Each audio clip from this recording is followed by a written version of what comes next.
Hermanos, Dios les bendiga, bienvenidos. Tengan todos un feliz sábado. Vamos a aprovechar en esta ocasión para poder exaltar la palabra de Dios. Como todos sabemos, hermanos, ya empezamos el ¿qué? El día santo de Dios. Significa que todos los adventistas del séptimo día tienen que estar ¿qué?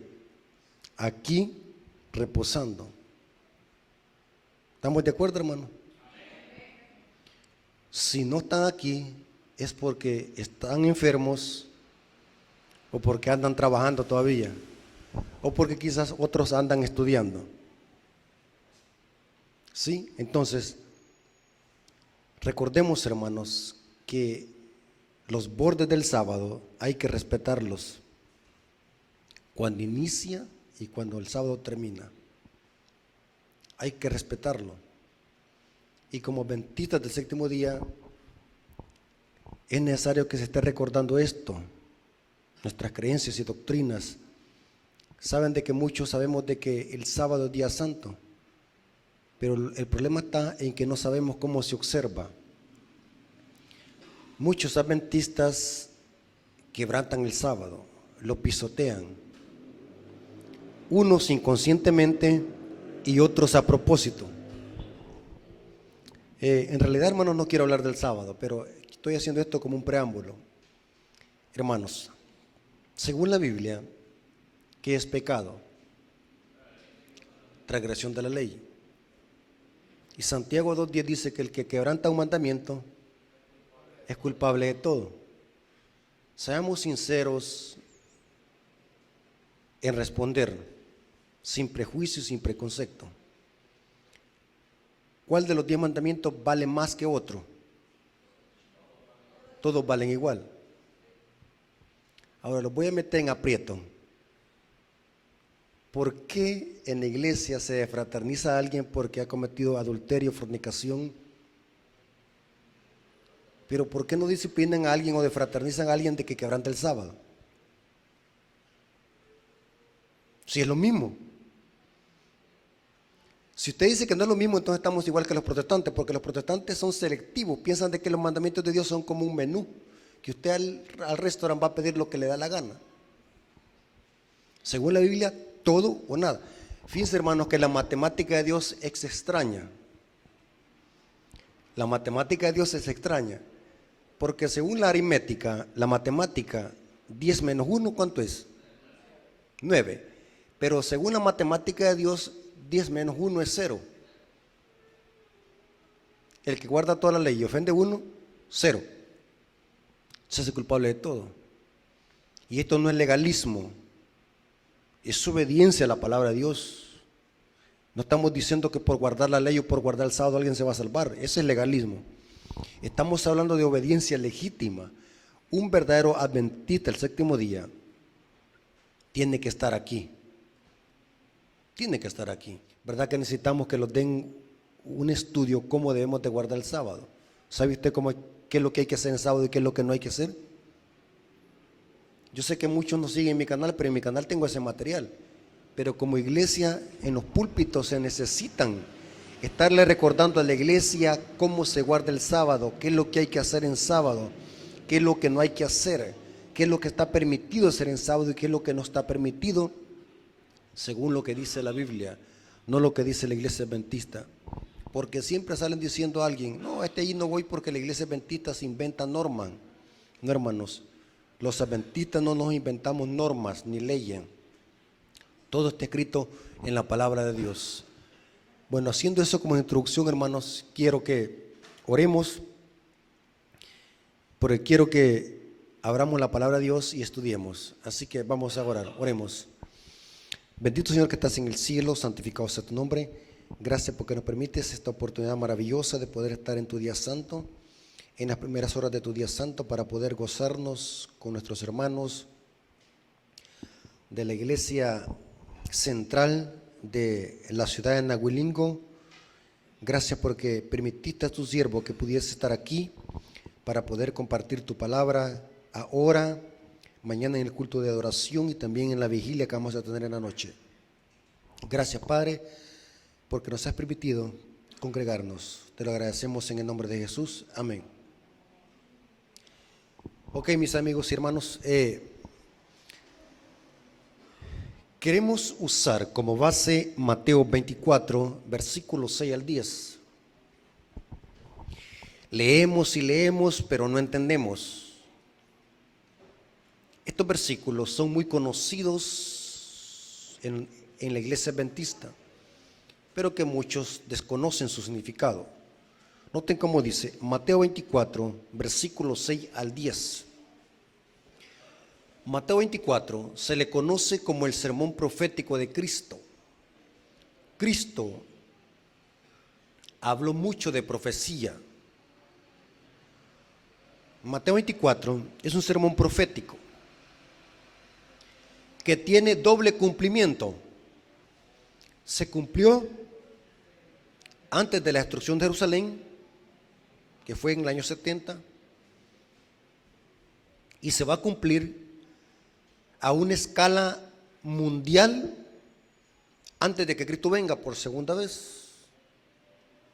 O sea, Mateo 24 tiene doble cumplimiento, tiene un parcial a nivel de Jerusalén y del templo de Jerusalén, y tiene la segunda aplicación que va a ser mundial, va a tener su clímax mundial antes de que Cristo venga. Mateo 24 está en proceso de cumplirse. Vivimos en las predicciones de ese capítulo. Quiero que leamos una cita que está en el libro. Esta cita, hermanos, cuando leí esta cita me estremeció. Está en el libro Obreros Evangélicos, página 154, párrafo 2. Quiero que escuchen lo que dice. El capítulo 24 de Mateo me ha sido presentado repetidas veces como algo que se debe de atraer la atención de todos. Vivimos hoy en el tiempo en que las predicciones de este capítulo se están cumpliendo. O sea que estamos viviendo bajo el periodo del cumplimiento de Mateo 24. Terremotos, hambre, pauperismo,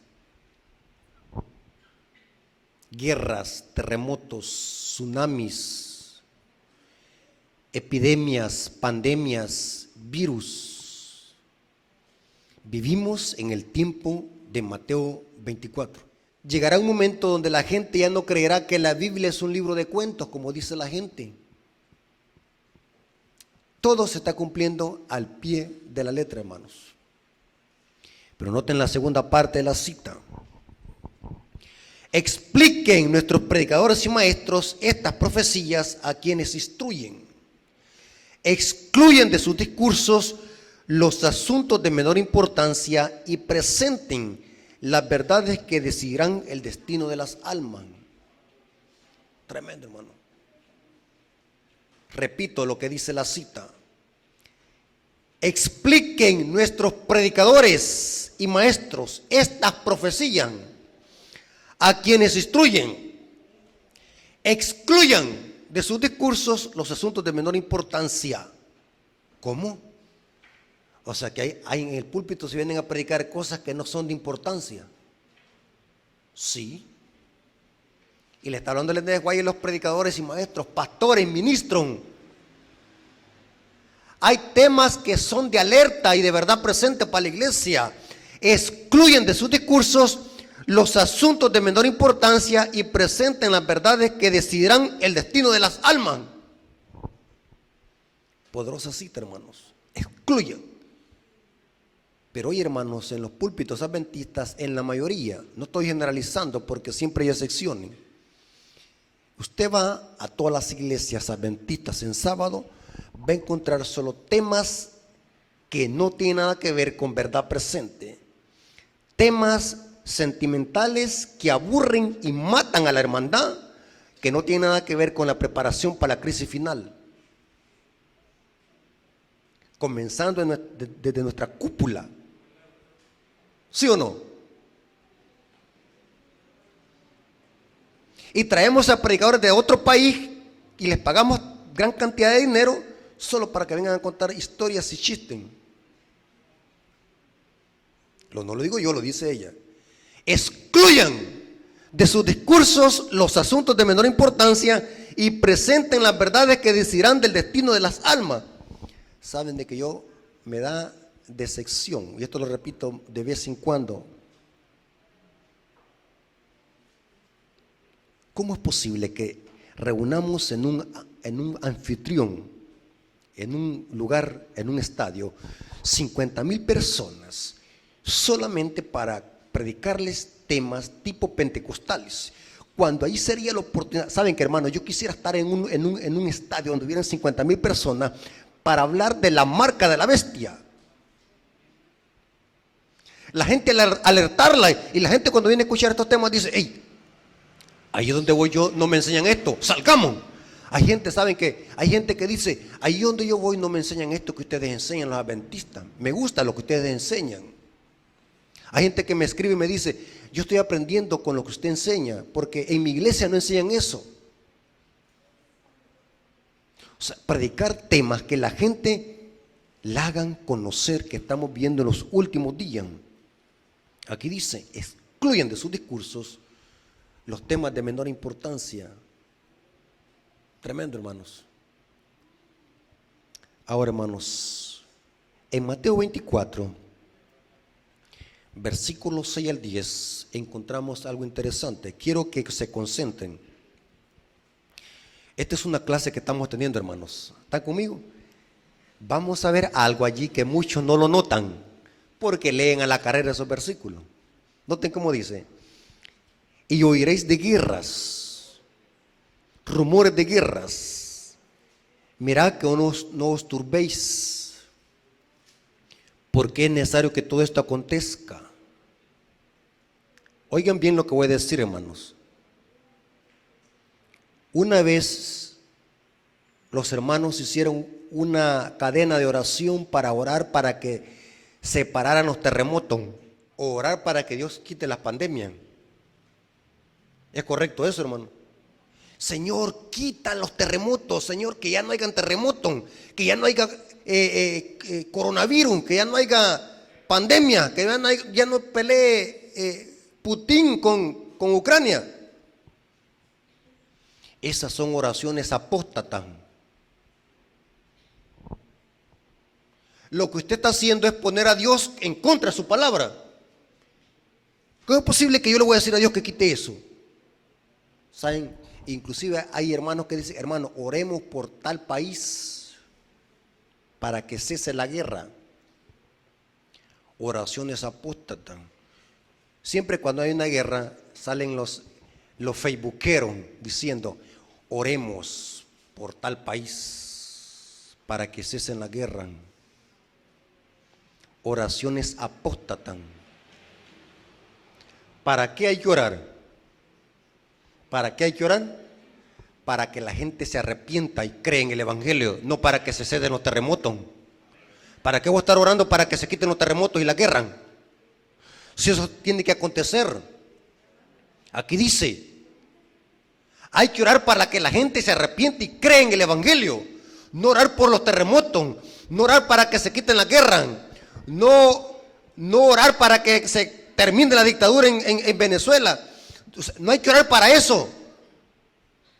O para que termine la delincuencia en El Salvador. No ore por eso. Porque siempre van a haber delincuentes. Aunque los metan a la cárcel, más van a salir. Viene la nueva generación de la lacra. La plaga, no, ¿sabe usted que no se muere? Salen otra. Oiréis de guerra. Porque es necesario que todo esto acontezca, pero aún no es el fin. No es el fin. ¿Por qué no es el fin? ¿Cuándo es el fin? Noten, el contexto de estos versículos está en el versículo 1 al 3. Los discípulos le preguntaron a Cristo: maestro, noten, vámonos al Mateo 24. Yo quiero darles esta información, hermano, para que ustedes capten el contexto, para que ustedes capten el contexto de estos versículos. Mateo 24, versículo 1 al 3. Noten la pregunta que los discípulos están haciéndole a Jesús. Dos preguntas en una. Dice así: cuando Jesús salió del templo e iba, se acercaron sus discípulos para mostrarle los edificios del templo, el templo de Jerusalén. Respondiendo, él les dijo: ¿ves todo esto? De cierto digo que no quedará piedra sobre piedra que no sea derribada. Esto se cumplió con la destrucción del templo de Jerusalén. Y sigue diciendo: y estando él sentado en el monte de los olivos, los discípulos se le acercaron aparte diciendo, noten, dos preguntas en una: dinos, ¿cuándo serán estas cosas? ¿Y qué señal habrá de tu venida y del fin del siglo? Ahora Cristo empieza a relatarle y mezcla ambos eventos, la destrucción de Jerusalén con el fin del mundo.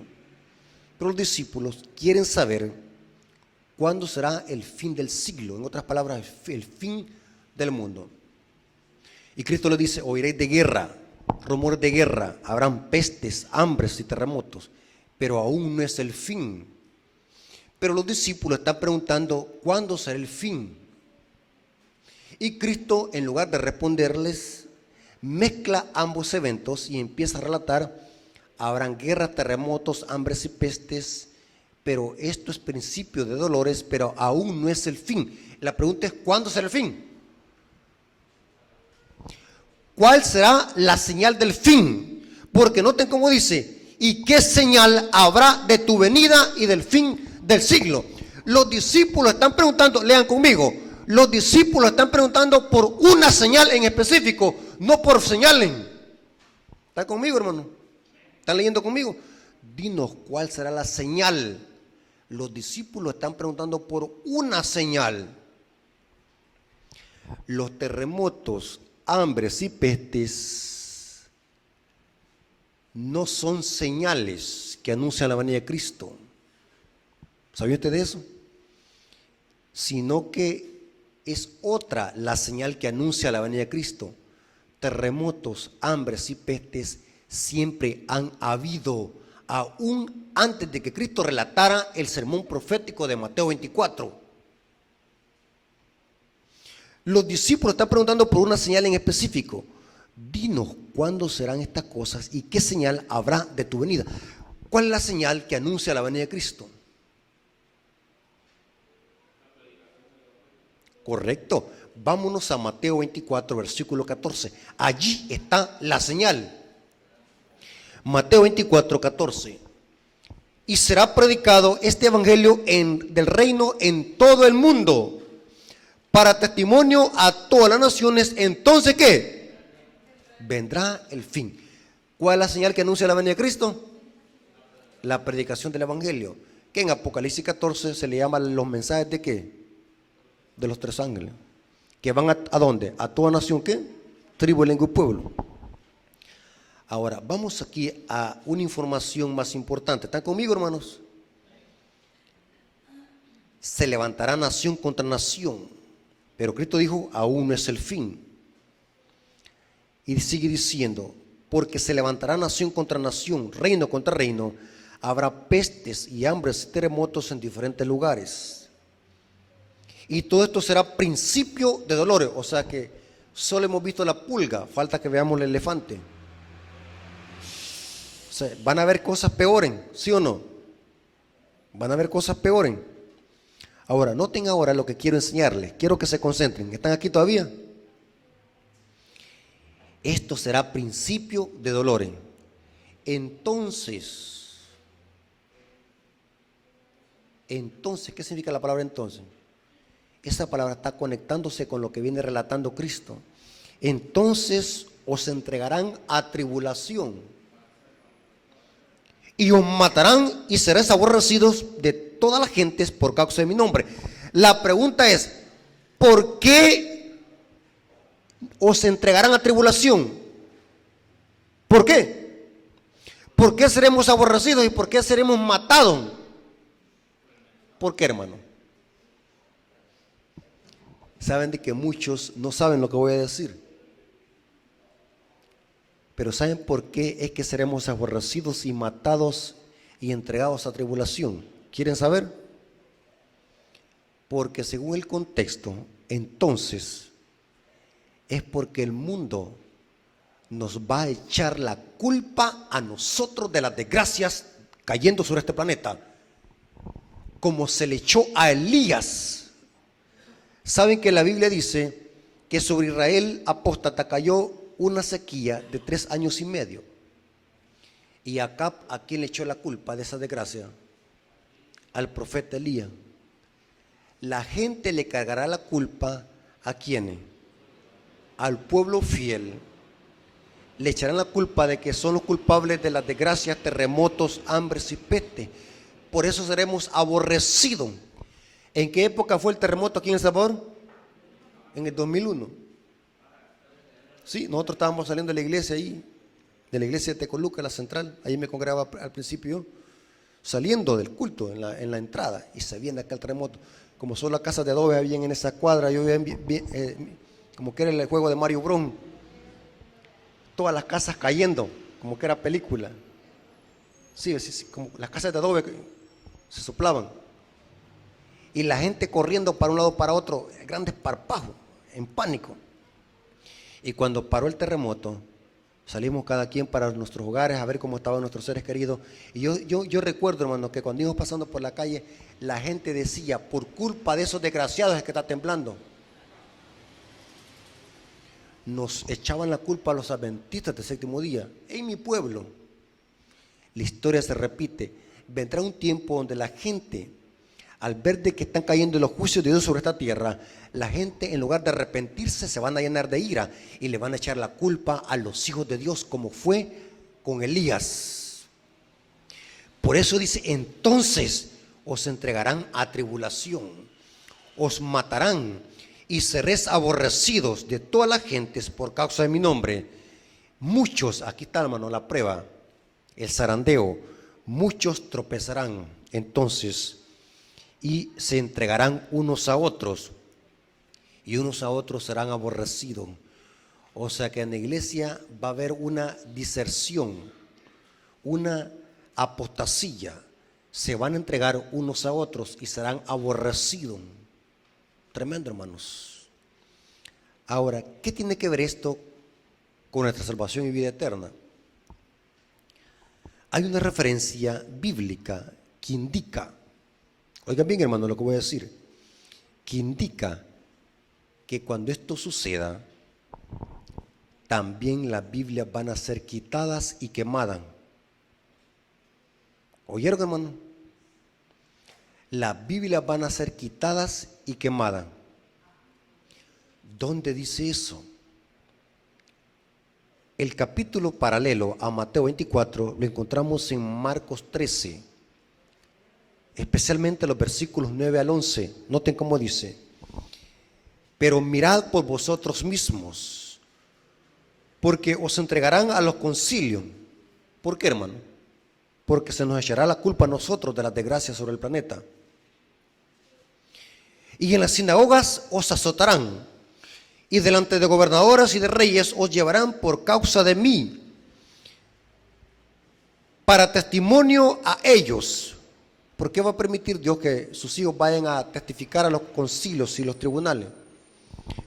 Porque Dios quiere que prediquemos en esos lugares.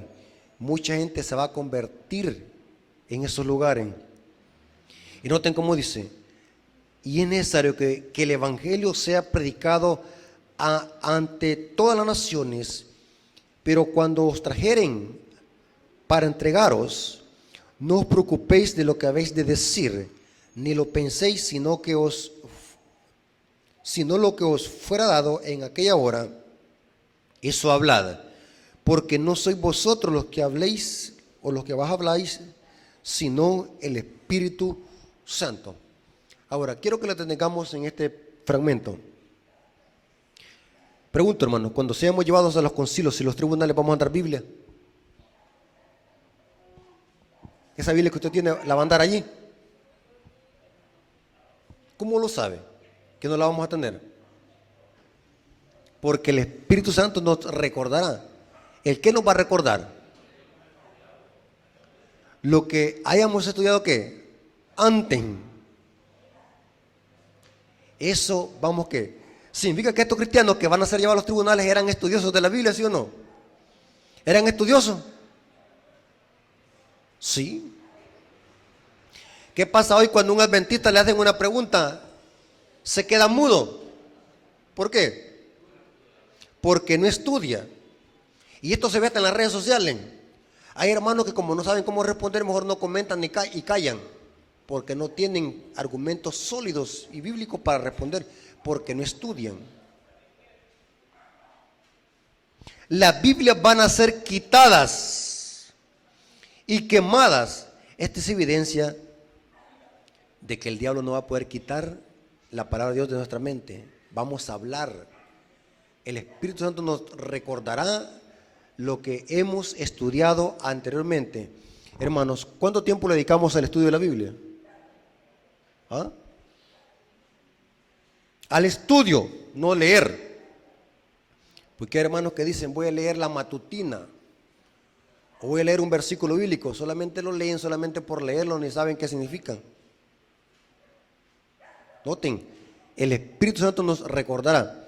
Y quiero leerles dos citas, hermanos, donde la mensaje del Señor dice claramente que las Biblias van a ser quitadas.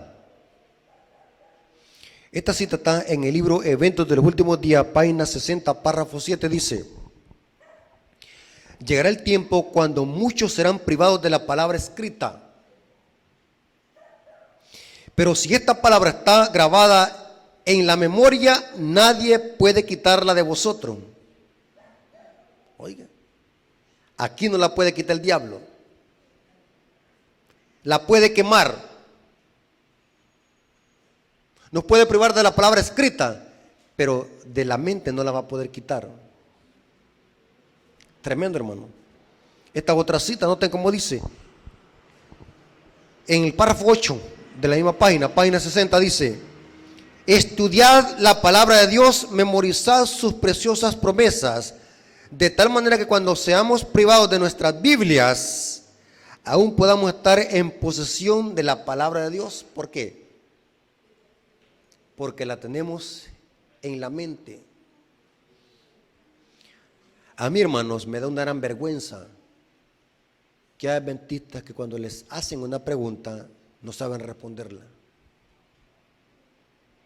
Y hermanos que son antiguos de estar en la iglesia adventista no pueden dar un estudio bíblico. ¿Qué está pasando? ¿No están estudiando? ¿Y saben qué según es la causa por qué no, muchos no salimos a hacer obra misionera?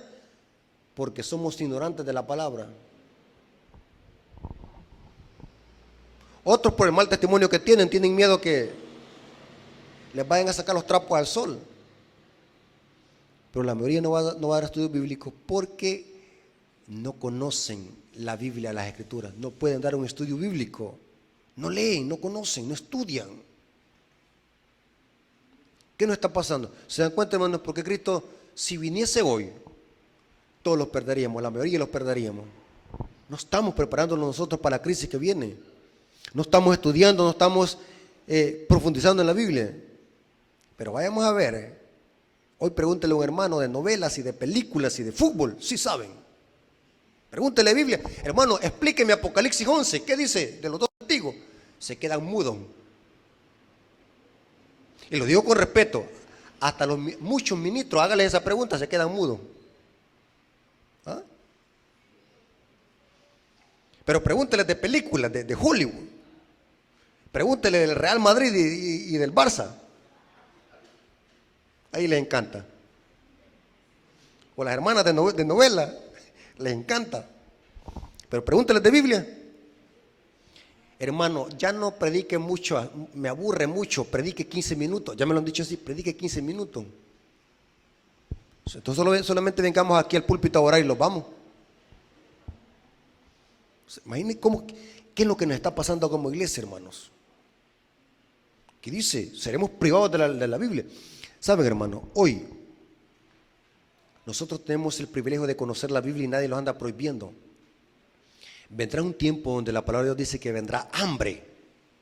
¿De qué? De escuchar la palabra de Dios. Y será demasiado tarde. Y no nos imaginamos, hermanos, no tenemos ni la más pequeña imaginación de lo que sufrieron los cristianos durante la Edad Media por preservar este libro que nosotros tenemos hoy. Sufrieron.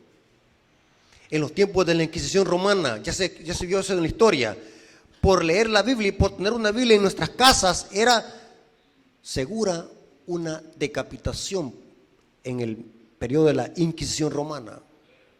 Era prohibido leer la Biblia. El papado perseguía a los cristianos que leían la Biblia. Por eso es que es una gran paradoja. Los católicos dicen así: nosotros creamos la Biblia. ¿Cuántos de ustedes esa gran blasfemia que dicen eso? Los católicos dicen: nosotros somos dueños de la Biblia. Tú tienes una Biblia, Rafael Díaz, me dicen, porque gracias a la Iglesia Católica tienes una Biblia. Miren qué blasfemia dicen. Si los católicos lo que han hecho es perseguir a los que leen la Biblia y a los que la estudian. Ellos son los enemigos de la Biblia. Los católicos dicen así, esa blasfemia, yo así le llamo una gran blasfemia, adjudicarse ser dueño de algo, de la palabra de Dios. Saben que esta blasfemia hasta la repite Luis Toro. Y los borregos son los que andan repitiendo porque ven los videos de Luis Toro. ¿Y saben por qué digo borrego, hermano? Es porque estoy repitiendo lo que Luis Toro dice. Saben que, no sé si ustedes han escuchado cuando está él debatiendo en los debates, dice: paren la oreja. No, eso no hay problema, ponga la lupa. Paren la oreja. ¿Saben qué le está diciendo a la gente? ¿Sabe quiénes son los que paran la oreja? Los burros y los perros. Entonces automáticamente eso le está diciendo a la gente: borrego, no estudian. Nosotros hicimos la Biblia, dicen en los católicos. ¿Quieren saber la información? ¿Cuál es la información correcta? ¿Por qué los católicos inventaron esa blasfemia de decir nosotros hicimos la Biblia? Porque el Papa San Damaso I le dijo a Jerónimo, un teólogo católico, que tradujera el Nuevo Testamento, porque el Nuevo Testamento estaba solamente escrito en griego y en hebreo. Entonces Jerónimo lo que hizo es traducirlo a latín. De ahí donde surgió que la Iglesia Católica es dueña de la Biblia, solamente porque Jerónimo lo tradujo, por orden del Papa San Damaso I. Pregunto, ¿yo me hago dueño de algo solamente por traducirlo? ¿Ah? Es una gran blasfemia. Si los católicos son los dueños de la Biblia o los creadores de la Biblia, ¿por qué no la acoplaron a su doctrina? Hubiese sido fácil de que le hubieran incrustado sus doctrinas y no hubiese problema doctrinal como el que hay hoy en día.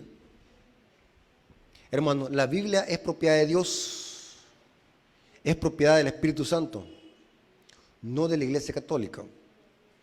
La Iglesia Católica lo que ha hecho es perseguir a quienes estudian la palabra de Dios. Esto lo vemos en la Inquisición romana. Y quiero terminar con un versículo que está en Juan 16, versículo 1 al 3, dice: estas cosas os he hablado. Estoy leyendo Juan 16, versículo 1 al 3. Estas cosas os he hablado para que no tengáis tropiezo. Os expulsarán de las sinagogas. Hoy sería ¿qué? Templos. Y aún viene la hora que cuando cualquiera que os mate pensará que rinde servicio a Dios. Y harán esto porque no conocen al Padre ni a mí. Tremendo, hermanos. No cabe duda que viene tiempo, hermanos, donde vamos a ser privados de estudiar la Biblia y de reunirnos como estamos hoy reunidos, hermano. ¿Qué significa eso, hermano? Que debemos de darle gracias a Dios porque nos permite congregarnos con libertad. Mire qué bonito estamos aquí escuchando la palabra de Dios sin que nadie los venga a perseguir o andar maltratándolos como criminales. Estamos tranquilos, pero vendrá tiempo, hermanos, donde esto va a ser prohibido y vamos a ser tratados como criminales. Hoy que hay tiempo, hermanos, debemos de empaparnos de conocimiento. Hoy que hay tiempo debemos de conocer estos temas. Hoy que hay tiempo Debemos de predicar las profecías y empaparlos de profecía, porque vendrá tiempo donde seremos privados de la palabra escrita, pero Satanás no la va a poder quitar de nuestra mente. Vendrá tiempo, hermanos, donde vamos a ser perseguidos, y vendrá tiempo donde vamos a congregarnos aún en las montañas, vamos a ir a congregarnos en las montañas. ¿Está preparado para eso, hermano? Ir a congregarnos debajo de un árbol, en las cuevas de noche, porque vamos a ser tratados como criminales, porque obedecemos la palabra de Dios. La historia se repetirá. Hermanos, el deseo de Dios en esta noche es de que podamos nosotros, cada uno de nosotros, poder conservar nuestras vidas y poder depender únicamente de la palabra de Dios. ¿Cómo dicen amén, hermanos? Dios les bendiga y que la honra y la gloria sea para nuestro Dios.